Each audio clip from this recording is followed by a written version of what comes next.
Hi guys, this is Weasel for PokerBrainiacs.com. We are going to be talking about the topic of bet sizing. Why is bet sizing important? Small adjustments in our bet sizing can make a big difference to our overall win rate. It may only be one or two big blinds here or there in a specific hand, but each of these hands adds up, and eventually your bet sizing can make a huge difference between perhaps even whether you are a winning or losing player. And ultimately this is what the game is all about.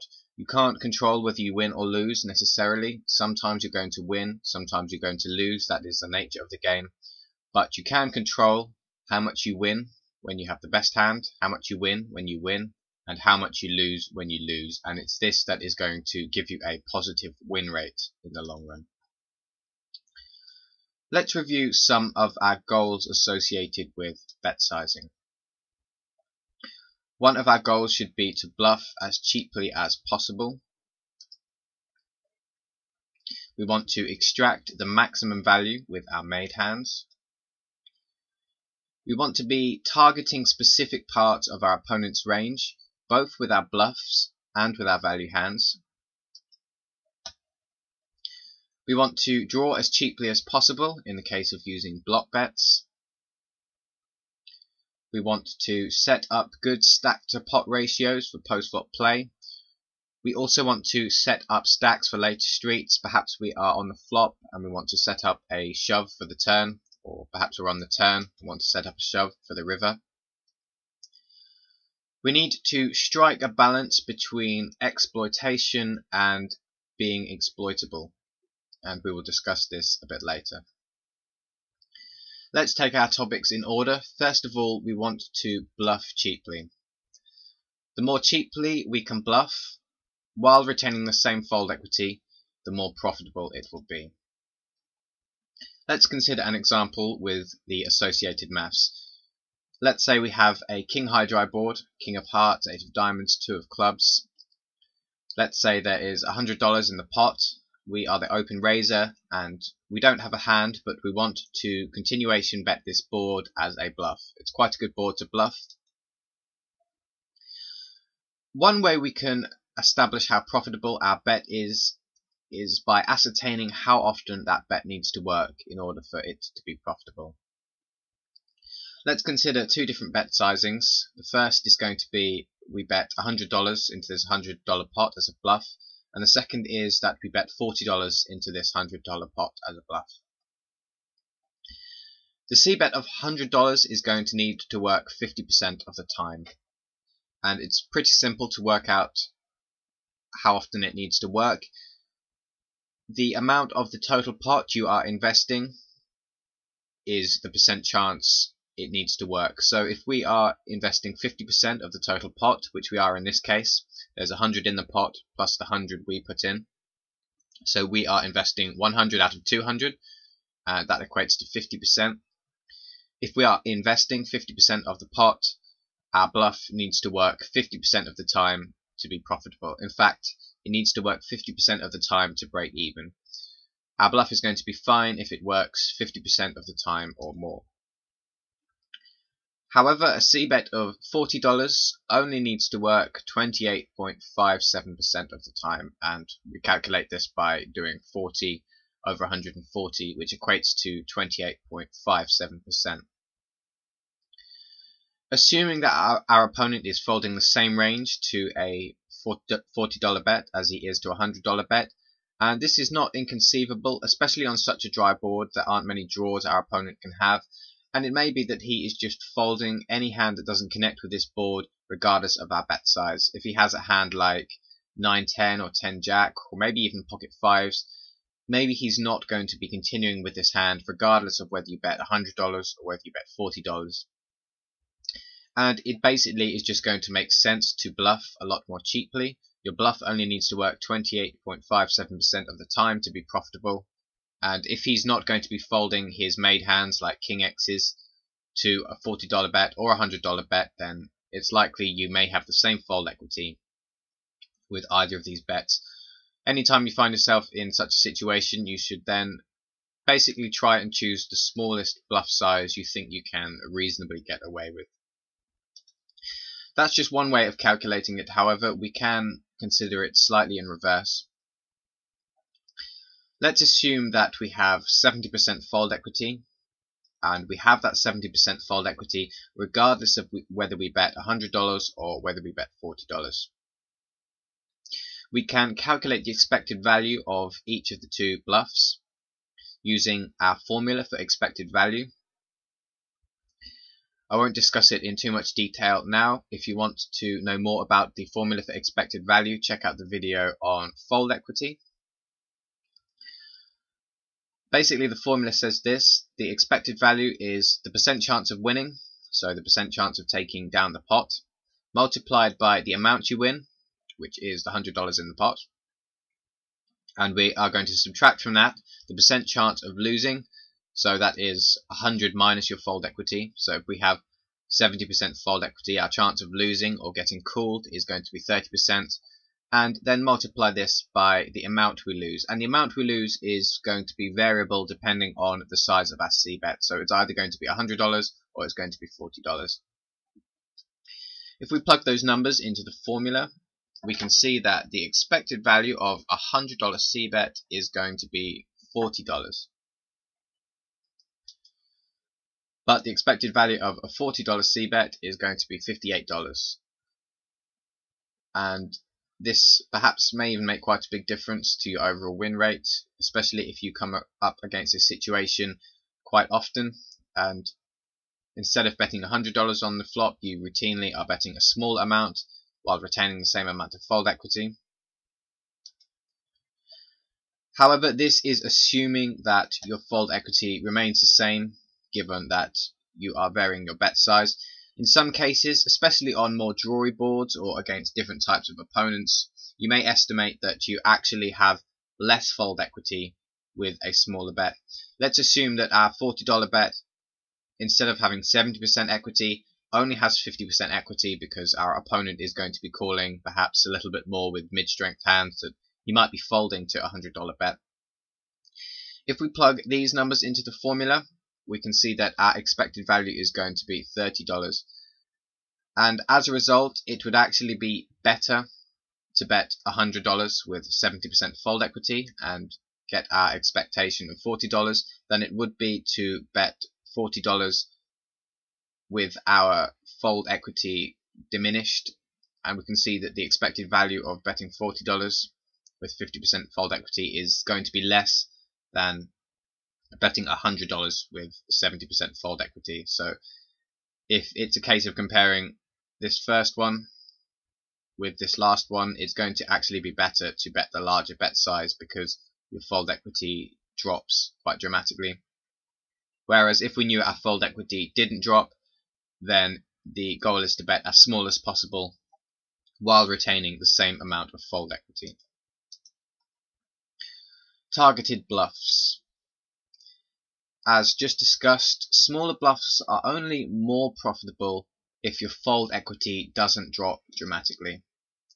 In fact, smaller bluffs may wind up being more expensive, in inverted commas, if your opponent rarely folds to a smaller bet. So as we've just seen, that assuming our fold equity remains the same, a smaller bet is going to be profitable. If our fold equity drops too dramatically, it may actually be the case that betting larger as a bluff is going to have a higher expectation in the long run. Ironically, sometimes a smaller bluff may actually carry more fold equity in the case that you can more legitimately represent a value hand this way.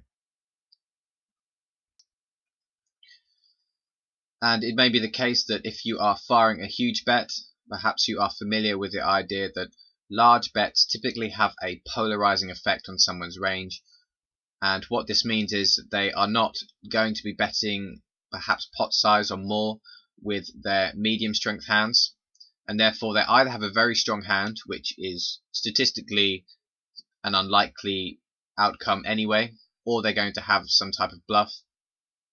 So by betting big, you may actually convince someone that you are polarized, and you may increase the chance of them bluff catching. Therefore, in some situations, you may actually have less fold equity when you bet really big because you polarize your range. Whereas by betting small, perhaps you just bet a third pot on the river. A lot of the time your opponent may have a hand that's good enough to bluff catch, but he figures that since you're betting so small, your intention is not to fold him out, and that you're going to have a slightly better value hand than you have, than he has a large amount of the time. And by betting small, you are actually going to be more legitimately representing some type of showdown value. Your range is then more merged than it is polarized, and against thinking opponents, you may actually have more fold equity with a smaller bluff in some situations. One thing to understand is that the goal of a bluff is not to fold out your opponent's entire range. In fact, sometimes, and maybe even most of the time, you want to optimize your bluff by targeting a range that will fold cheaply. So if we consider an example on this board, which has run out King 7-8 with a flush draw and the turn and river both brick. And just to summarize, basically the hand played out like this: you open raise, you don't have a hand, but you decide to double barrel bluff, and your opponent checks you on the river. Basically, you think your opponent is probably calling down 3 streets with a king. You think he's folding out his medium showdown to the second barrel, so a hand like 8x or 7x or pocket 5s. Therefore, you think the only other part of his range is going to be draws, things like flush draws, straight draws, that have basically missed on this river. Therefore, your opponent's range is going to be pretty much King X, maybe sometimes better, although you think it's possible that your opponent might raise a hand like pocket 7s or pocket 8s on the flop or turn. And the same with a hand like 7-8, but you don't necessarily know this for certain. Either way, your opponent's range doesn't really have many medium strength hands because these are probably folding on the turn. He either has busted draws or he has strong made hands. In this particular instance, let's assume the pot size is $100. It may be a good option just to try and bluff out the part of villain's range that has busted draws. It may become quite expensive for you to try and fold out villain's King X hands, and even if you bet very big, there's no guarantee he's going to fold King X. Whereas even if you bet something like $40 on this river, it's very likely that your opponent is going to fold his busted draws. Maybe even you could bet as small as $30. Obviously, you have to balance this somewhat with making it obvious that you don't have a hand yourself, or not that you don't have a hand, but that your hand might be very weak and you don't want to somehow induce a raise as a bluff. But assuming villain is sitting there with something like 10 high or 9 high, you may in fact be able to bluff this river very cheaply. But your goal is not necessarily to fold out a King X. If villain decides to check call with a King X, then that's fine. If we consider the maths behind this, again, it's very similar to the maths we were looking at previously. Let's assume that we take the very small bet sizing of $30, and we think that, just as a rough guess, we think that there are actually slightly more draws in villain's range than anything else, and we think we have 60% fold equity with our $30 bet because we expect villain to fold out all his draws. If we run the numbers on this, we can see that our expected value of this river bluff is going to be $48. Let's say that we decide that we don't just want to fold out villain's draws, we want to fold out his King X's, we want to try and fold out some of his 2-pair hands if he has something like 7-8, although this would of course be counterfeited with the 2s on board. But let's say we want to fold out his King X's and anything else that's quite strong, and we decide to make a huge overbet on this river. And we think that he's definitely folding his kings some of the time, but he still may call with some of his kings. And if he does have a slow played hand like pocket 7s, pocket 8s, he's obviously never folding. If he does have something random like ace-2 of diamonds that spike trips on the river, he's probably never folding. Let's say we estimate our adjusted equity is now 80% with our $200 river bet. We can see that our expected value is going to be less than betting $30 with less fold equity. However, if our opponent was very tight and we knew 100% certain that he would check raise his sets on the flop and turn, he never has a set, he's folding his 7-8 because he realizes it's being counterfeited, and we also think he's pretty much nearly always folding his king X's to an overbet, and let's say that we think that we have 95% fold equity with a huge overbet. If we run the numbers on this, we can see that the expected value of making a huge overbet with 95% fold equity is going to be $85, which is a lot higher than either of the other two possible outcomes. So again, your first option should be to try and bluff cheaply, but if you think bluffing very big is going to have a huge effect on the amount of villain's range that he's folding, so let's say villain is folding dramatically more often to a larger bet, then it is perhaps sometimes going to be more profitable to take the larger bet size option. Assuming villain is really folding 95% to an overbet on this river, then it's going to be the most profitable out of all three options. If we just consider the calculation for betting pot size with 60% fold equity, notice this is the same amount of fold equity we had with $30, i.e. let's say we don't expect villain's calling range to really change that much depending on whether we bet $30 or whether we bet $100. It may actually be that betting $100 or a mid-size amount could be the worst of all the options. Basically, both betting $30 with 60% fold equity and betting $200 with 80% fold equity are both going to be better options than betting $100 with 60% fold equity. Sometimes you can have a large amount you can bet for, which will be good. Sometimes you can have a small amount you can bet for, which will be good. And there will both be perhaps even somewhat similar options in terms of expectation. But then there may be a mid-type value which is a lot worse than either of them.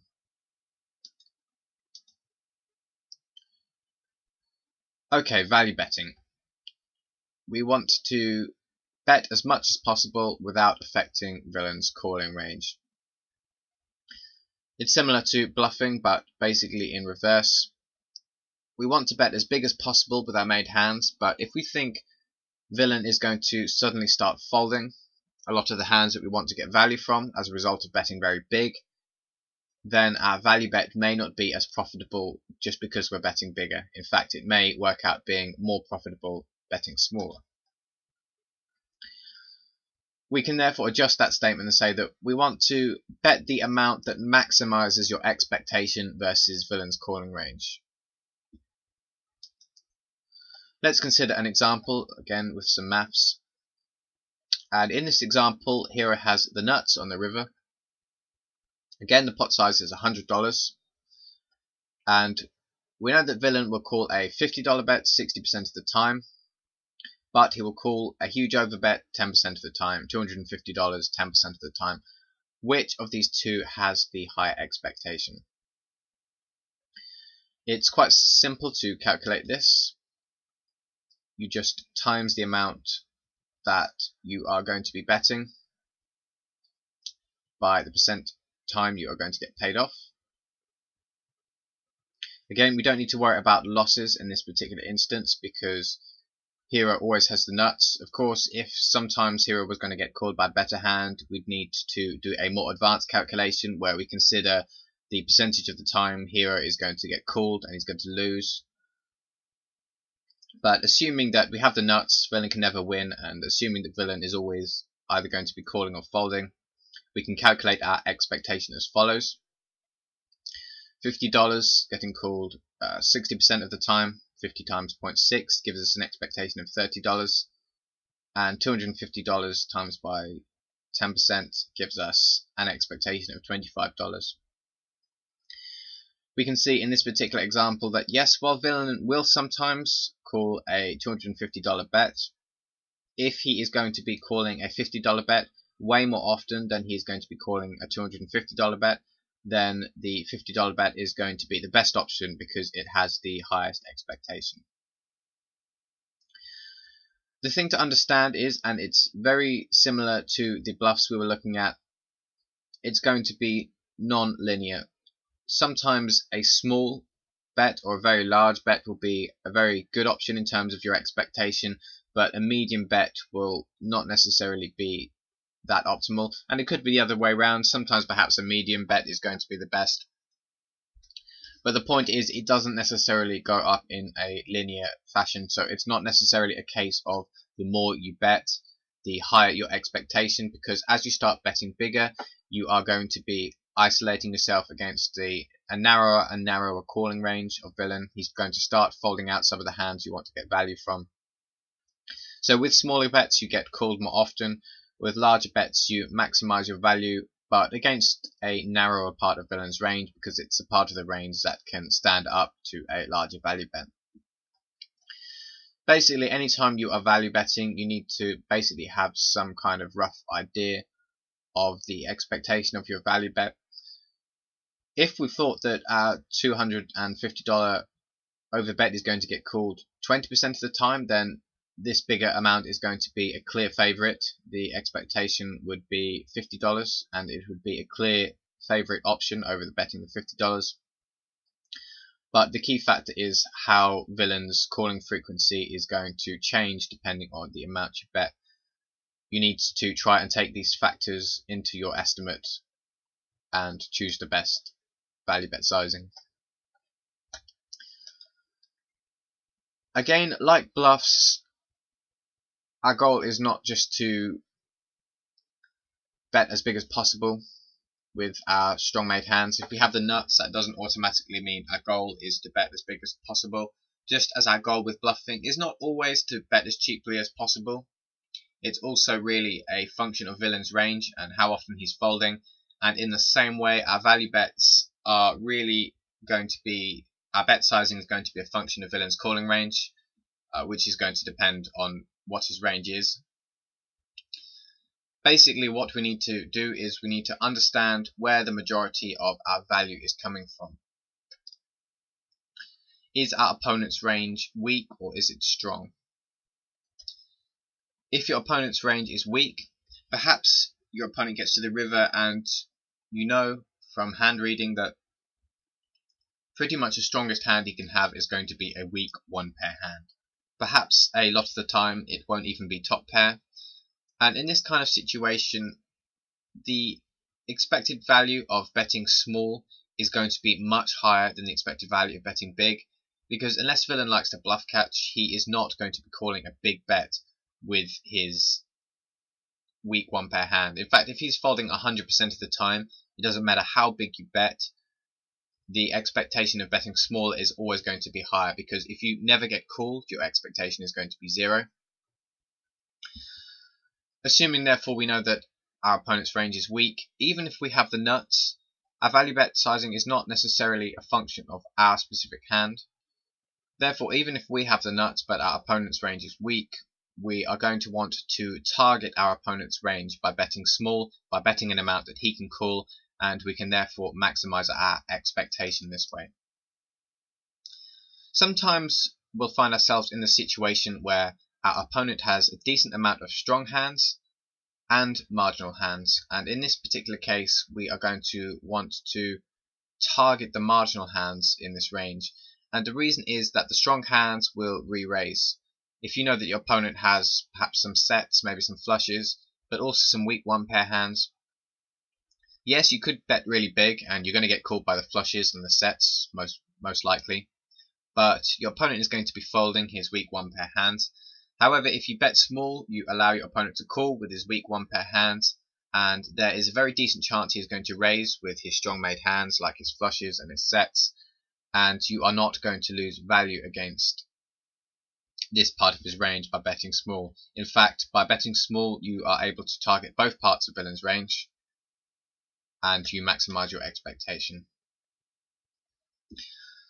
The exact size we choose to value bet does of course depend on our opponent's tendencies.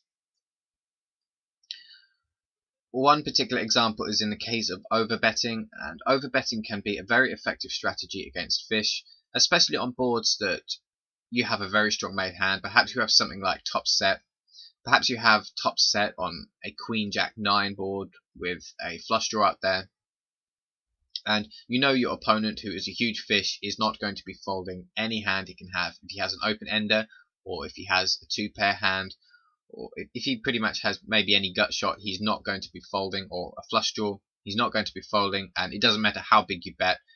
In this particular case, you may as well make an overbet, because if your opponent's calling range is not going to change accordingly, then you just want to bet as big as possible with your value hands, and you maximize your expectation this way. Against better opponents, so overbetting might be a bad strategy, and the reason is because they are going to be adjusting their calling range, so it only includes very strong hands. They're going to be folding out all the hands you might get value from against the fish. They are folding things like flush draws and straight draws to a huge overbet. And so against one player, overbetting can be a great line for value. Against a regular, overbetting may not be the best option in some cases, but maybe a good option is a bluff in some cases. Also, overbetting does achieve something else in that it helps you to avoid negative free rolls. And what this means is, say you have a strong made hand and you are betting into a fish and you bet the flop, and on the turn you could bet pot size, or you could bet 2 times pot and get all the money in. If your opponent's range consists largely of draws, and he is going to have straight draws and flush draws and things, assuming he misses these hands, for a start he's always calling on the turn because he has a draw and fish don't fold draws. But assuming he calls pot size on the turn and then he misses his draw, he's never calling a third bet, but he's always going to be betting. Basically, you are allowing him to play the river perfectly by leaving some money left behind, because he can just not commit any more chips into the pot when he misses, and he can get all the money in when he hits his draw. And by shoving the turn, you basically force him to get all his money in, whether he hits or whether he misses. Basically, you avoid allowing him to have a negative free roll on the river, which is again another reason why sometimes your particular bet sizing may be profitable. One thing we can use our bet sizing to do is to help us to draw cheaply, or we can also use it to induce further action. This mainly applies to blocker bets on the flop or turn. The idea is you can bet smaller to set your price to see a draw, and to use it in a situation where you think if you were to check call, it's very likely your opponent may bet very big and you may not have very favourable odds to continue with your draw. But if you bet, and you bet a smaller amount, you think it's unlikely your opponent is going to raise, you think there is a decent chance he is just going to call, and he's going to call with hands that he otherwise may have bet big when checked to. As a result, you can set your price for a draw, and obviously the goal here is to get away with seeing the next card as cheaply as possible, and ideally you can do this by betting as cheaply as possible. Of course, there will be a limit where perhaps you may start to reduce raises by betting too small, so you have to try and bet the right amount accordingly. Also, this idea of drawing cheaply really applies to semi-bluffs, and of course semi-bluffs are pretty much going to be very similar to bluffs. A lot of the time you want to bluff as cheaply as possible while retaining the same amount of fold equity, and the more cheaply you can do this, the more profitable they are going to be. And it's tied in with drawing cheaply because with a semi-bluff you are also going to have a draw, and you can see your next card as cheaply as possible.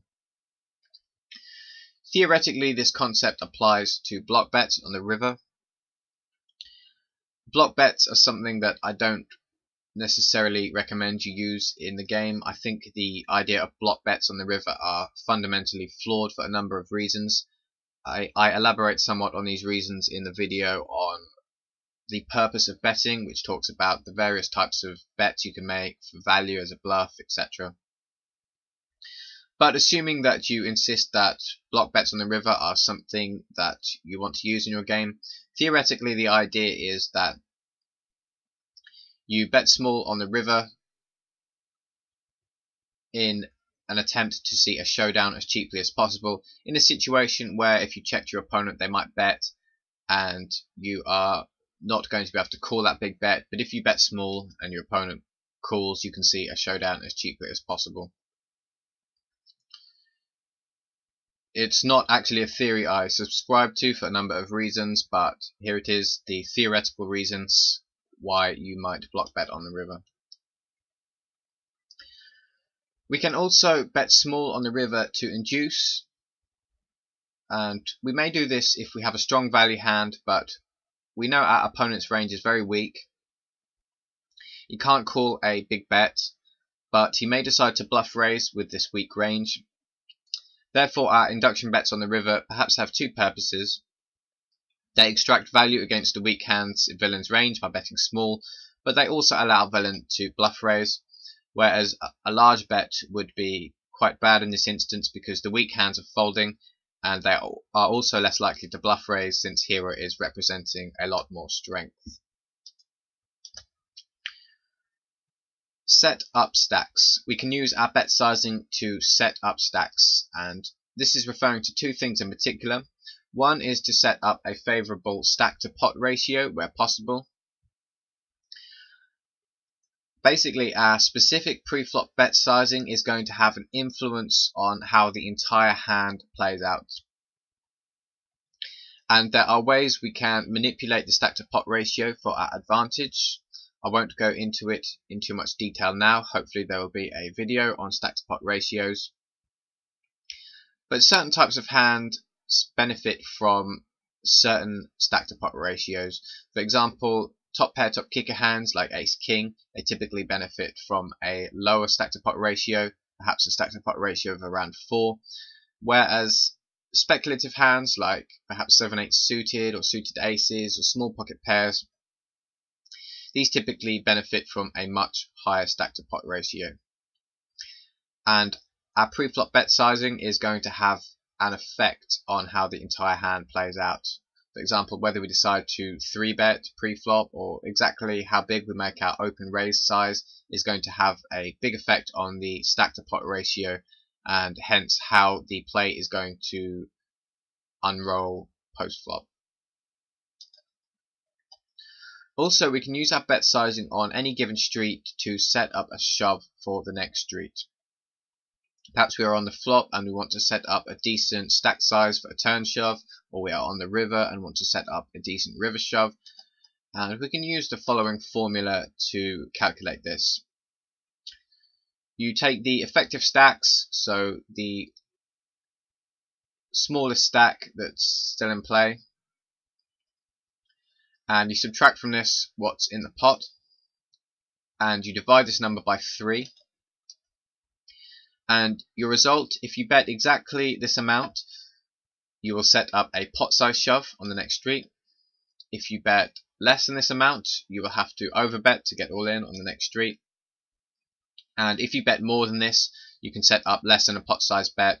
For example, you might set up 2/3 pot size bet for the river or something. But it can be pretty important. For example, say you are on the turn and you have a semi-bluff hand, and the reason why it's a good idea to set up a decent sized pot for the river is that if you have a semi-bluff on the turn, you don't necessarily know why you are going to be betting on the river. If your hand misses its draw, you may be betting on the river as a bluff, and if you don't have enough of a stack size left, you are not going to have fold equity on the river to bluff. Whereas if you are going to be betting for value, you don't want to have such a huge overbet left that your opponent is not going to allow you to get all the stacks in. So especially in situations where you're not sure whether you're going to be bluffing or value betting on the river, depending on which cards come, then it's very important to have a stack size remaining that can accomplish both tasks, whether it be bluffing or value betting. If you know that it's very likely you're going to be bluffing the river as opposed to value betting, perhaps you'd want slightly more left in your stack to have a little bit more fold equity. Perhaps you can even overbet in some cases. And if you're going to be value betting the river, you don't want to have so much left in your stack that you can't get all the money in. You are going to want to set up an amount that your opponent can't really fold to with basically any of his value hands. I want to talk a little bit about exploitation versus exploitability. If you are to always bet small with your bluffs, as perhaps you should, and bet big with your value hands, an advanced opponent might pick up on this. He might realize that when you're betting big, you have a value hand, and when you are bluffing, that when you are betting small, that you are bluffing. And as you can see, this may be a huge problem, because by trying to exploit your opponents, you are at the same time becoming exploitable. Against the vast majority of opponents, they are not going to notice. They are not going to notice if you are betting pot size with all your value hands and you're betting half pot with all your bluffs. They are just going to carry on playing their two cards, and the more you can get away with betting big with your value hands and small with your bluffs, the more you are going to exploit this player in the long run. Against better opponents, you may sometimes need to start balancing your bet sizing to avoid becoming exploitable. In other words, you may have to sacrifice some of your exploitative plays to save yourself from becoming exploitable. You may need to start betting the same size with all your continuation bets, for example, or not necessarily the same size. In the case of, you could actually vary your c-bet amount depending on something like the board texture, and as a result you are not varying your c-bet size depending on your exact hand, which is the part that becomes exploitable. So it's not a case of you can never adjust your bet sizing or you'll become exploitable, but it's a case of being careful about giving away very specific tells about your hand given your bet sizing. And we'll just consider a few pre-flop examples related to this. The reason being, pre-flop is one of the places that a lot of players might pick up on whether you have certain bet sizing tells. For example, if you are triple barreling the river and you have a tell where you always bet 2/3 pot in the river with your value hands, but you shove all in with your bluffs or something similar, there's a good chance that people aren't going to pick up on this because A, they're not thinking that deeply about this specific situation unless they are really good, and also B, because this situation doesn't come about as often. Whereas even maybe slightly not as good players may pick up on very specific tells you have pre-flop. They may notice if you do something like raise to 4x with your big hands and you raise to a smaller amount with other types of hands, and so you have to be careful. Against a lot of players they're not going to notice anyway, but pre-flop is one area where you do realistically have to focus on not being too exploitable if you think your players may be observant. But as the hand progresses, it's a lot less likely people are going to pick up specific bet sizing tells on the turn or on the river. So one thing we can do pre-flop, assuming that our opponents are not going to be adjusting, is we want to raise bigger with stronger hands. And you will occasionally come across some super huge fish who will literally just call any pre-flop bet size, and when you come against these players you literally may as well just raise up your pocket aces and pocket kings to 10x if you think they're going to call. The bigger the better, because the more value you are going to get. Against other players they're probably not going to be calling a 10x sized bet, but they might call a 5x sized open raise with a similar frequency to that with which they call a 3x times open raise. And if you think they're not going to be adjusting depending on your bet sizing, you can in fact just start raising bigger with your stronger hands and hopefully they won't notice. But with your pre-flop steals you just raise smaller, and assuming that they're not going to adjust to this, then you are going to show a profit in the long run as a result of this, because you lose less when your steal attempt doesn't work, but you make more when your value hand successfully gets called. If your opponent was the type who is going to notice that you're doing this, you may have to start balancing your open raise size and just open raise to the same amount all of the time. And again, you can still vary your open raise depending on position. For example, you can still open raise big from under the gun and maybe bet open raise small on the button, as a lot of players like to do. The point is, you are not going to be varying your open raise as a result of your specific hand, because by doing so you open yourself up to becoming exploitable against more observant opponents. Another thing we can do is we can raise bigger with hands that benefit from a small SPR, things like ace king, pocket kings, pocket aces, but raise smaller with hands that benefit from a high SPR. For example, things like 7-8 suited, small pocket pairs, suited aces.